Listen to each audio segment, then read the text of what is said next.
Okay, all right. Yash, thanks a lot for that. Well, Prakash Diwan is with us. Prakash, what do you think of this? Good news has played out. In the last two sessions, well, the stock is up close to around 8 or 9% odd. How much of the re-rating is in the price? Clearly, brokerages believe there are still some more tailwinds in store. Your take? So, good afternoon, Nigel. So, I think, penciling in this potential merger of both the Max Group companies is a bit far-fetched at this point in time. The only thing that's still remaining to be probably priced in after the run-up that we've seen in the last couple of sessions is the fact that it has played catch-up, and there will continue to be a bit of a catch-up because once Axis comes into the picture, and remember, this 1 year, Axis has been probably busy with consolidating its operation with Citibank's client base, and once that client base is available, there's going to be a whole new set of accounts to cross sell and upsell this to. So for them, the bank insurance kitty is actually going to grow very rapidly. And when Citi was on a standalone basis, they had other insurance names that they were marketing. So it's going to be a very interesting play once this new acquisition happens. So I'm quite positive on that. Max could probably play a bit of a catch up in terms of not just APE growth, but also some sort of a valuation bump up as compared to the SBI Lives and the ICICI of the world. So there is enough potential there. I'm not factoring in the merger, as I said earlier, because that's still a very gray area. So that whole thing is now kind of playing out. Is more of a catch-up game on the reset on the P multiples as well, or on the valuation perspective for Max. So there is maybe another 15-20% to go for sure. Prakash, thoughts on Adani Wilmar and the Q3 update that they gave? This has been one of the best performing listings of last year. They've said that in Q3, the volume growth was high teens and the value growth was high single digit. This is better than what peers like Marico have reported, for instance, in their Q3 update. Thoughts on Adani Wilmar and where it's headed? Good afternoon, Rima. So, yes, I do agree. It's been a great performance post the listing, but even at the time of listing, the valuations were always a bit stretched. But what's working in their favor, in spite of volatility in the global markets for their most of the input raw material side, is the fact that they have a very strong supply chain in place in terms of bulk imports and then the repackaging part out here. So their ability to place bigger orders, to transport bigger shipments, to be able to repackage those and distribute those is far more superior than Marico's, which probably depends a lot on domestic inputs.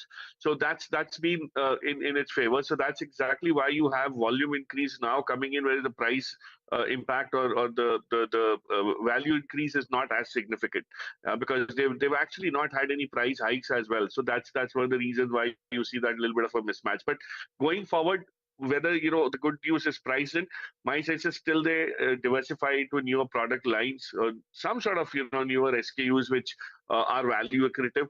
I think it's going to be a little bit of a steady state performance from them. I mean, you could look at some other FMCG names which are doing far better, like Godrej Consumer, or which need to kind of start getting re-rated as the business grows. So there's lots to choose from, including the dodgy old HULs of the world. I don't see any reason why you can't see some sort of a comeback of sorts in the rural markets in these names.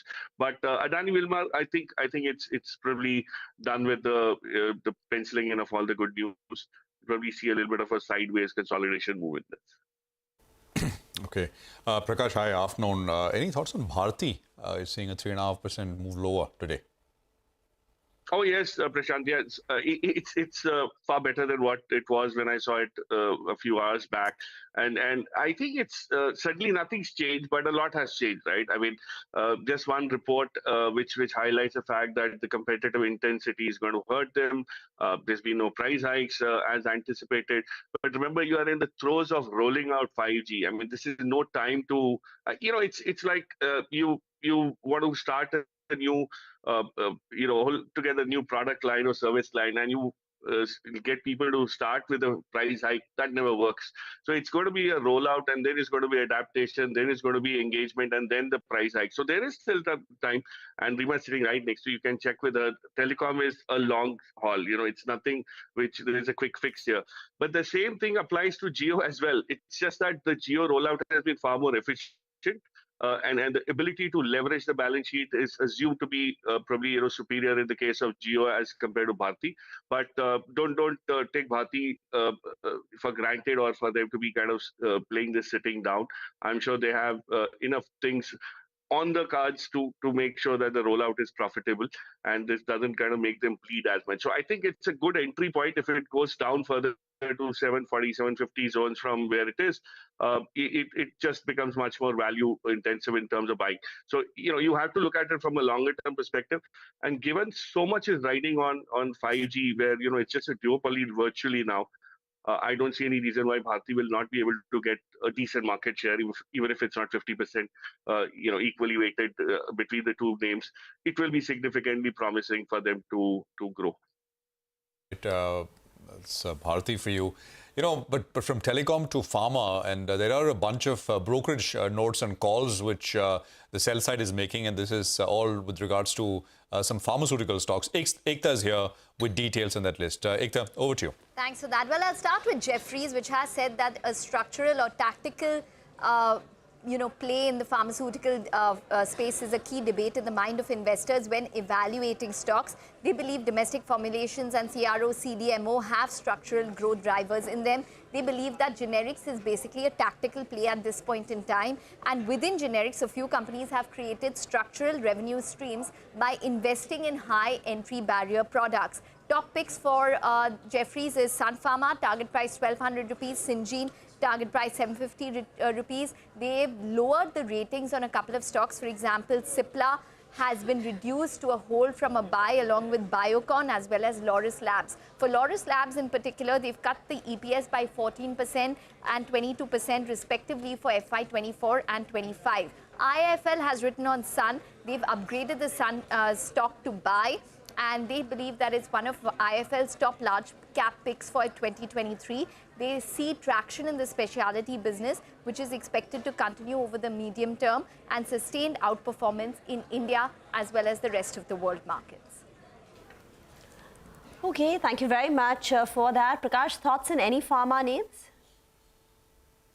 So I do agree with this whole relook on Syngene, Rima. I think that's a play that's got probably missed out where the market got ignored given the fact that it's a very narrow segment that it caters to. But the kind of advances that they have made in expanding their product lines and some of the potential market sizes are fairly impressive.